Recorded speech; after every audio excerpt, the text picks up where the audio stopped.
नमस्कार विद्यार्थी मित्र मैत्रिणींनो, आज इयत्ता 7वीच्या विद्यार्थ्यांना मराठी पाठ 4 माहिती घेऊया हा मी शिकवणार आहे। माहिती घेऊया, माहिती मतलब जानकारी लेंगे। पाऊस केव्हा पडेल, बारिश कब होगी, किती पडेल, कितनी होगी, कितनी बरसेगी, याची देशभर चिंता असते। इसकी सारे देश को चिंता रहती है हमेशा। ही चिंता दूर करण्यासाठी ज्या संशोधकांनी मान्सूनच्या अंदाजाची नवीन पद्धत शोधून काढली त्याचे नाव डॉक्टर वसंत गोवारीकर।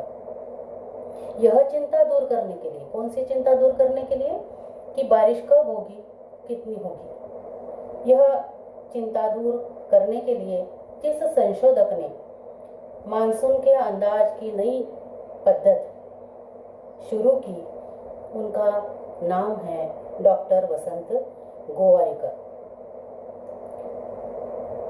डॉक्टर वसंत गोवारीकर इन्होंने मानसून अंदाज की ये जो नई पद्धत है शुरू की। इनका जन्म 25 मार्च 1933 रोजी पुण्यात झाला। डॉक्टर वसंत गोवारीकर इनका जन्म 25 मार्च 1933 में पुणे में हुआ। शाळेत असताना त्यांना नवनव्या कल्पना सुचायच्या। जब वो विद्यालय में जाते थे तब उनके दिमाग में हमेशा नई नई कल्पनाएं आती थी। एकदा त्यांना वाटले आपण मोटार बनवावी। एक बार उनको ऐसे लगा कि मैंने मोटार बनानी चाहिए। अवघी 13 वर्षाचे असताना डॉक्टर गोवारीकर यांनी थेट अमेरिकेतील हेनरी फोर्डला पत्र लिहून आपली इच्छा कळवली। सिर्फ 13 साल के थे डॉक्टर वसंत गोवारीकर। इतनी छोटी उम्र में उन्होंने अमेरिका में जो हेनरी फोर्ड थे साइंटिस्ट, शास्त्रज्ञ, उनको एक पत्र लिखा और अपनी इच्छा व्यक्त की। कौन सी इच्छा व्यक्त की कि उनको एक मोटार गाड़ी बनानी थी। हेनरी फोर्डला मराठी कळणार नहीं, लेकिन हेनरी फोर्ड जो है अमेरिका के रहने वाले हैं, उनको तो मराठी समझ में नहीं आएगी। लेकिन लिखा पत्र मराठी में, बाद में समझ में आ रही इनको तो मराठी समझ में नहीं आएगी। म्हणून त्यांनी मित्राची मदत घेऊन मराठीत लिहिलेल्या पत्राचे इंग्रजी भाषांतर केले। फिर उन्होंने क्या किया कि उनका एक दोस्त था, उसकी मदद से उस मराठी पत्र का इंग्रजी में भाषांतर किया। हेनरी फोर्ड ने डॉक्टर गोवारीकर यांच्या पत्राची दखल घेऊन उत्तरही पाठवले। हेनरी फोर्ड को बड़ी खुशी हुई और बड़ा अचरज हुआ कि इतना छोटा बच्चा, सिर्फ 13 साल का बच्चा है और इसके अंदर इतनी अच्छी कल्पना, इतनी छोटी उम्र में मोटार गाड़ी बनाने की यह सोच रहा है। उन्होंने भी उनके खत का जवाब दिया। त्यासोबत काही पुस्तकेही पाठवली। सिर्फ जवाब ही नहीं दिया, सिर्फ लेटर ही नहीं भेजा, तो उनके ज्ञान संपादन के लिए उन्होंने कई सारी किताबें भी उनके साथ भेजी। त्यांच्या कुशाग्र बुद्धिमत्तेची आणि दृढ संकल्पांची चुणूक लहानपणीच दिसून आली होती।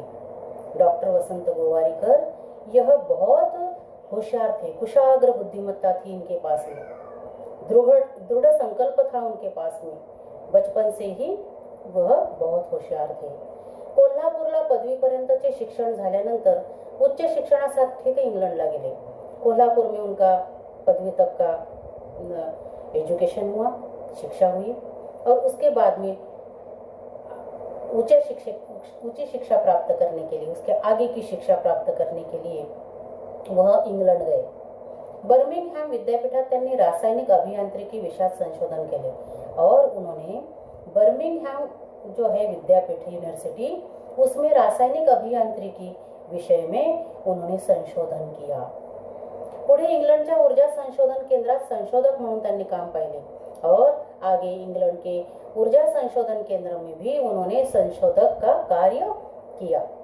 अपने देश में भारतीय संशोधक कौन कौन है, तो आर्यभट्ट है जिन्होंने शून्य की निर्मिति की।